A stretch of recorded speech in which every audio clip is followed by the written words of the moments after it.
everybody, to the City Rev Life Podcast. I am your host, Jeremy, and we've got Pastor Josh with us. Let's go. We are in part 4 of our series talking about apologetics. What is apologetics? The heart posture to have while defending your faith and just keeping some things in mind while speaking to somebody who's questioning our faith. Those have been the things that we've been talking about. But today, we got a pretty extensive, weighty discussion. Disclaimer, there's a lot of information in this podcast. Thought about making it 2, but I think it's just helpful to make it 1. So if you're listening to this in the car ride, maybe you pause it and listen back again, or maybe you listen again later on. You can take notes if you'd like. A lot of these things, of course, they're online, but it's good for us to learn. And so I will be pushing through a lot of information today. Just a little disclaimer. Yeah. So Josh, what are we talking about today? Yeah. So helpful tips in apologetic conversations. Okay. So we're really building on these podcasts. So if this is your first one in this series, I would encourage you to pause here, go back, listen to the first one, because we're in part 4. And so we're assuming at this point you're in these apologetic conversations and they are going healthy, and you're having great conversations with people about your faith, and they're asking questions of you. And so just how to navigate some of those questions, those conversations is what we're talking about. So helpful tips, I would say. 3 helpful tips, and these are the 3 topics we're going to hit on today: the burden of proof, logical fallacies, and tactics. Okay, so the first one is the burden of proof, and this is an important tip to learn, or something to learn when you're wanting to have more apologetic conversations. Is the burden of proof. What is it, and who has it? Okay, so the burden of proof is often used in scientific research or a courtroom if a case is being presented, or just typical debate. If you're doing a professional debate, you have to recognize who carries the burden of proof. What's the burden of proof? Well, it's simply who has the burden of proving what they believe. That's it. That's all it is, right?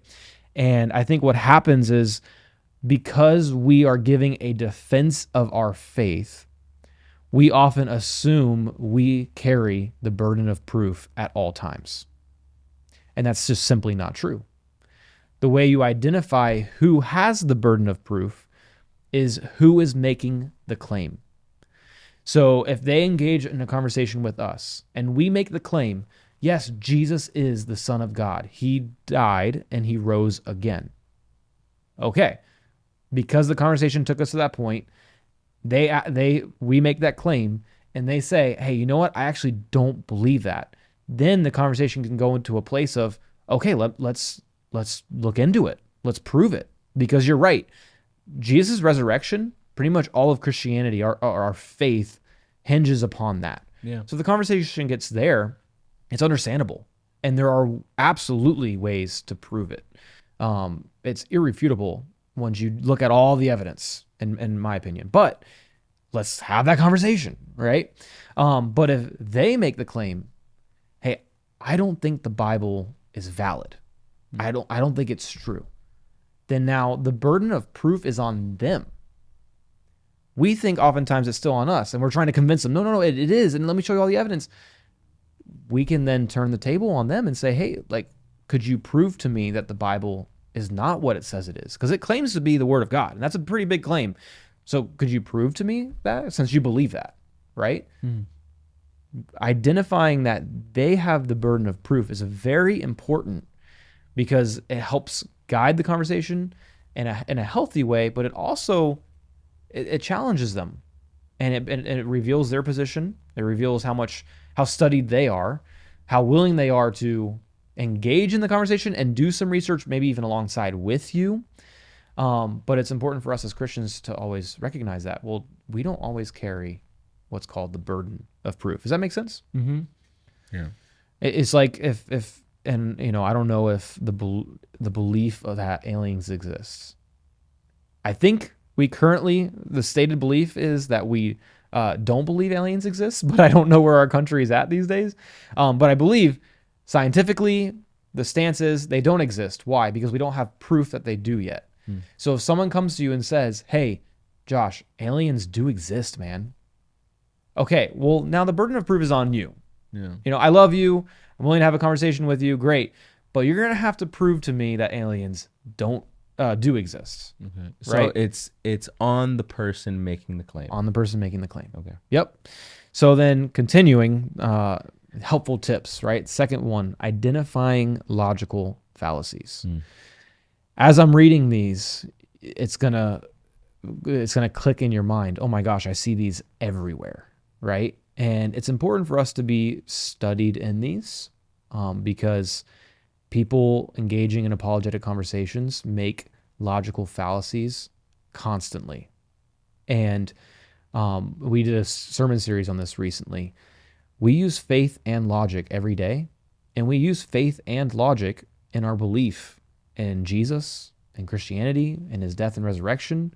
We pair the two, where the world might say otherwise. No, we use both faith and logic. And so when we're engaging in these conversations, it's helpful to hold them to that standard because they can't argue with logic, right? If you point out a logical fallacy, it then helps guide that conversation again. It's a good defense for your faith. And again, they can't argue with it. Yeah. So here's a few. And stop me if there's any that you're like, oh my goodness, I have heard that, or one that catches your mind, your attention. So the first logical fallacy is the ad hominem attack. All right, it's where you attack the person making the argument rather than addressing the argument itself. It's you can't trust John's opinion on Christianity because he's not a pastor, or he's a horrible person, or he's a mean person, or whatever. You're attacking the person rather than addressing the argument.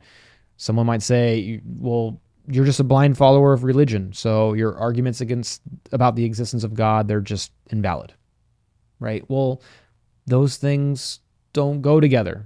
You know, I can be a horrible person and God can exist at the same time. They're attacking you. In which case, they're revealing where they're at.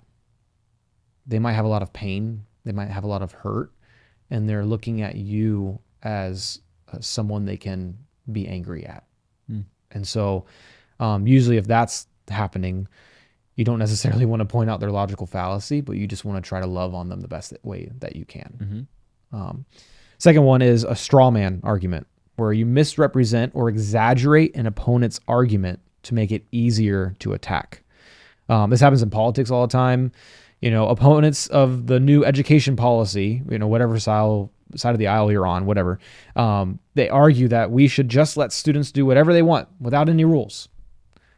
Well, I've never heard anyone make that statement or make that claim. You're exaggerating whatever that policy is from whatever side it's coming from just because you're mad at it, right? It's a logical fallacy. And in Christianity or apologetics, it might be Christians believe in a God who is just waiting to punish people. So they must be heartless and judgmental. Yeah. Like overly jumping to a conclusion. Yep. They're exaggerating a statement or a known belief or what they believe Christians believe and arriving to a false conclusion. The next one is an appeal to authority, where you support a claim by citing the opinion of an authority figure, even if the figure is not an expert in that relevant field. Like Dr. Smith, he's a renowned physicist, and he believes in astrology, so astrology must be true. Okay, there's a lot of things wrong with that statement, right? But in no way does that mean that should be true. The famous atheist, Richard Dawkins, he doesn't believe in God, and he was a smart guy, right? So Christianity must be false. Well, I mean, maybe he was smart. I know he was an atheist. That doesn't mean anything about Christianity, right? I think that one would be more so dangerous on the person making that claim, just because it reveals like that they're putting a lot of their faith in what is true in a completely different person when, for this case, like we're talking about the Bible. If anything, that should be a step to take to go to like the source of the information. Right. You know? Yeah, and you ask questions, leading questions, listen attentively, and love actively. The leading questions help you figure out where they're getting that from. Yeah. And we do it all the time without realizing. That's marketing, right? LeBron James drinks this soda, so now I want to drink this soda. You don't say that, but you just kind of subconsciously do it, right? And the same thing goes with faith and Christianity. Some person said on TikTok or YouTube this, and now I just believe it until someone speaks to it otherwise. It's dangerous. Yeah. A false dichotomy, another logical fallacy where you present a situation as if there's only two mutually exclusive options, ignoring any other possibilities, right? People in politics do this all the time. Well, if you don't vote this way, you're unpatriotic. Well, wait a minute. I could vote the other way and be patriotic still, or, it's almost never a false dichotomy. There certainly are a dichotomy like that. It's almost always a false dichotomy that people create to try to sway you to their opinion, right? Either you believe in science or you believe in God. There's no middle ground. I believe that science is the study of creation and God created creation. And so why can't I enjoy both? I love God and I love the study of science, right? I don't believe in everything that science puts out there because I first and foremost believe God, but there's no dichotomy there. An appeal to ignorance, arguing that a claim is true because it has not been proven false, or vice versa, right? No one has proven that ghosts don't exist, so they must be real, right? No one's proven that aliens don't exist, so they have to be real. They have to be out there. Well, that's a logical fallacy. You do need to prove their existence if no one has seen one, right? Would you say that in a situation that somebody's making this appeal to ignorance, would that be a cue for you as the one making the defense of Christianity, of the Bible? Like, maybe we shouldn't continue this conversation only because, for somebody who's ignorant, they're already closed off. Like, do you keep going? It really depends on the person. And we have to make sure, again, we're listening attentively and we're loving actively, and we're doing so with gentleness and respect, right? So if our response is filled with gentleness, meekness, humility, respect, fear, it's hey, just because no one's proven that doesn't mean it's not true, or vice versa, right? You can respond that way. Hey, can I tell you why I believe God is real? Because of what he's done in my life? Oh, no, no, because it's just not true. Or they get angry or they don't want to listen. Hey, no, it's all good, man. Like, if you ever want to talk about it, I'm always here. It's not worth engaging in that conversation further because there's no fruit being had in there. And the fruit that could come out of that conversation is they see you as someone that will love them no matter what crazy thing they say, and that they can go back to you at a later time. You don't want to close the door on them. Yeah. And then now they don't like you, and maybe they have another reason to not like Christians, or whatever they're coming at you with. You want to be Jesus. You want to be Jesus's hands and feet in that situation and respond with love. And sometimes the most loving thing you can do is, hey, let's just not talk about it. Clearly we disagree, and that's okay. And I'm always here if you want to talk about it. Yeah, that's good. Hasty generalization. That's another logical fallacy, drawing a conclusion based on insufficient or biased evidence. I've met a few judgmental Christians, so all Christians must be judgmental. We've heard that one before. Now, well, that's a logical fallacy. Just because maybe there are some judgmental Christians out there, that doesn't mean I'm one of them. At least I try not to be, right? I know a lot of great Christians that aren't judgmental. It's a logical fallacy. And I think the love aspect that you prioritize in that conversation will help you see that it's more so that, okay, this person is hurt. Yeah. This person has been hurt by a Christian who judged them. Absolutely. Yep. And that shows you what's going on in their heart. It shows you what they probably have experienced, and you can speak to it. Absolutely. A red herring is introducing irrelevant information to divert attention from the main issue. We'll use this as kids all the time. I may have cheated on that exam. I looked at that other person's paper once, but everyone was doing it. Okay, well, what everyone else is doing is irrelevant to the fact that you did cheat, right? And we'll do that all the time. Another one is equivocation. Using ambiguous language to conceal the true meaning of an argument. This happens all the time. The Bible says we should love our enemies, but it also describes God as a warrior. Therefore, Christianity promotes violence. You almost leave that statement confused. They might even throw a few big words in there because they studied up and they try to sound smart, right? It's a logical fallacy because they're drawing connections where there are none, but it sounds like there are. Yeah. We have to be equipped to identify those. And then lastly, the one, and there's a lot of them, but these are just the ones we're going to hit today. The tu quoque. It's Latin, and it's dismissing someone's argument by pointing out their own hypocrisy or inconsistency. This is famously said by Julius Caesar when his son betrayed him. It's a whole story. But it's when someone says, hey, Christianity promotes love, but what about all the wars fought in the name of religion? Or they're trying to draw out your own hypocrisy. It's like, oh, I heard you curse once, so everything you believe about Christianity is just not relevant. Or I saw you doing X, Y, Z, whatever they believe Christians shouldn't be doing. So now suddenly your opinion, your beliefs no longer are relevant. And maybe there is true hypocrisy, maybe there's not actual hypocrisy. They're just using it to discredit you.